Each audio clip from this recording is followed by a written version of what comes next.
Why are you running for the Greens, Chilla? Because the Greens are the party of the future, and a lot of people say that, but they're also the party of the present that can become the future, in the sense that the Greens are the only ones that understand the economy that we're going to have in the future, which will be based on cheap, clean renewables and linked in with sustaining the environment, at the same time as we make sure that we try and distribute the benefits of that economy to everyone. So it's a social justice and caring commitment, which is based on a new economy, which, as I say, will sustain the environment at the same time.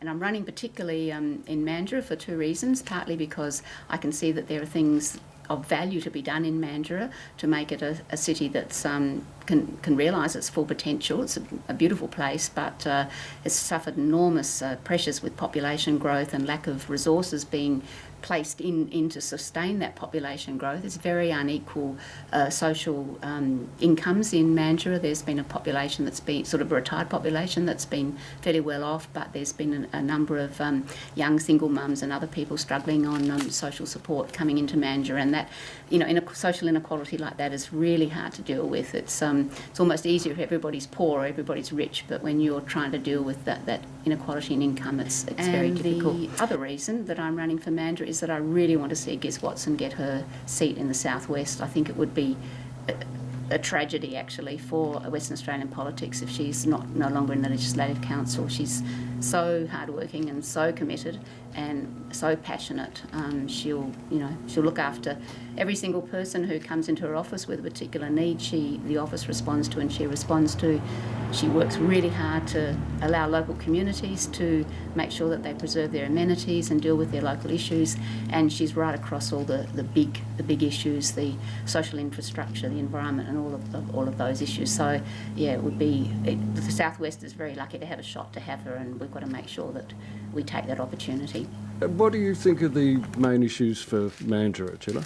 I agree with a number of the issues that the City of Mandurah has identified as crucial issues. The population growth and its pressures on infrastructure is really significant, and one of the things that the City of Mandurah is very enthusiastic about getting, and we utterly support in the Greens, is a lot more social housing, a lot more affordable housing. That's a crucial way to allow people to feel secure in their accommodation.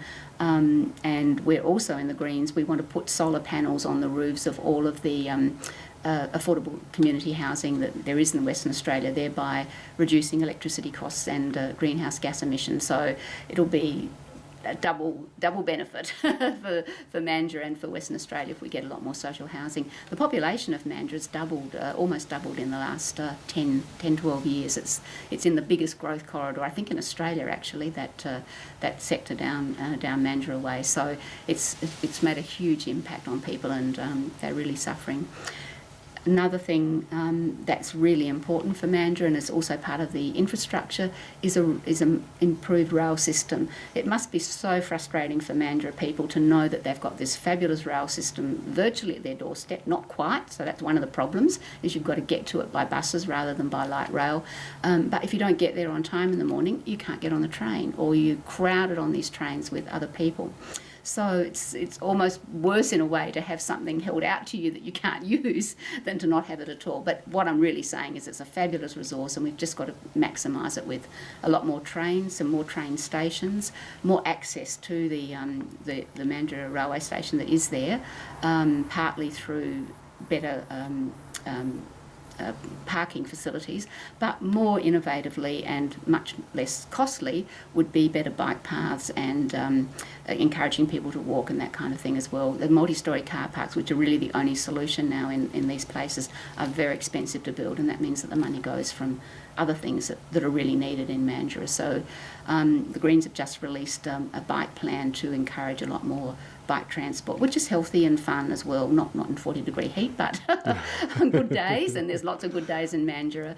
Cycling to the train station and cycling around is clearly a fabulous thing to be able to do if you're not endangering your lives and the lives of others by trying to mix it in with the car traffic or even the footpath traffic.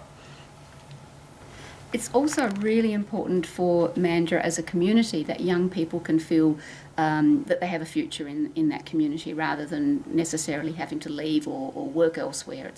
It's valuable for families to be able to be together and not have long commutes. So we need to look at improving the education opportunities for young people in Mandurah. Again, the City of Mandurah has suggested that there should be a second high school. But it's also the case that the campus down there, the tertiary campus, should be expanding its offerings to encourage more people to be able to stay in Mandurah and study in Mandurah.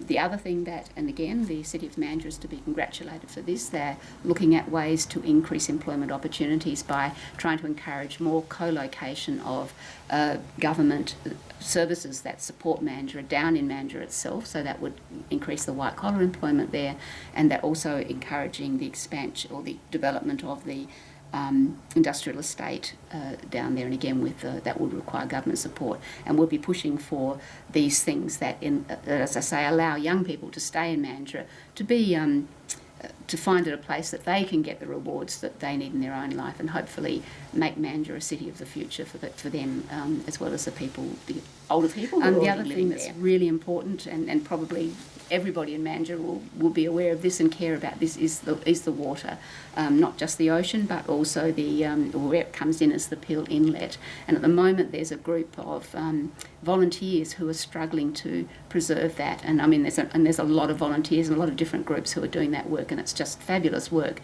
But we need something like the Swan River Trust. We need proper government support to help these volunteers.